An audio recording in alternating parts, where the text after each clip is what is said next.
Hello guys, yesterday மறையூரில் நடந்த ஒரு incident பற்றி தான் இந்த வீடியோ. கோவில் கடவு தென்காசிநாதன் கோவிலில் இருக்க பாம்பாறு, அங்கே 2 ஸ்கூல் பசங்க, அதாவது 15 வயசு படிக்கிற ஸ்கூல் பசங்க குளிக்க போகலான்னு போய் அங்கே விளையாடும்போது தண்ணியில் மூழ்கி இறந்துட்டாங்க. அந்த 2 பசங்களோட பேரண்ட்ஸும் அவ்வளோ கஷ்டப்பட்டு அழுகுறாங்க.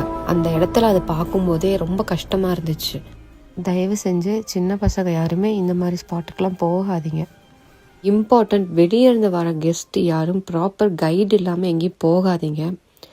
ஃப்ரோடிங்கோ ஒரு ஹிடன் வாட்டர் ஃபால்ஸோ இந்த மாதிரி எந்த ஸ்பாட்டுக்கு போனாலும் ஒரு ஜீப் சஃபாரி இல்லைன்னா ஒரு ப்ராப்பர் ஒரு கைடோடு போங்க. அதுவும் இல்லாமல் ஹில் ஸ்டேஷன்ஸில் இருக்கிற ரோடு எல்லாமே ரொம்ப சின்ன ரோடாக தான் இருக்கும். அண்ட் வெளியே இருந்து வரவங்க சேஃபாக ட்ரைவ் பண்ணிட்டு வாங்க. சம்மர் ஹாலிடேஸ் ஆல்ரெடி ஸ்டார்ட் ஆகிடுச்சு. இங்கே இருக்கிற சின்ன பசங்களாக இருந்தாலும் இல்லை வெளியே இருந்து ட்ரிப்பு வர ஃபேமிலிஸ் ஆர் ஃப்ரெண்ட்ஸ் யாராக இருந்தாலும் சேஃபாக வந்து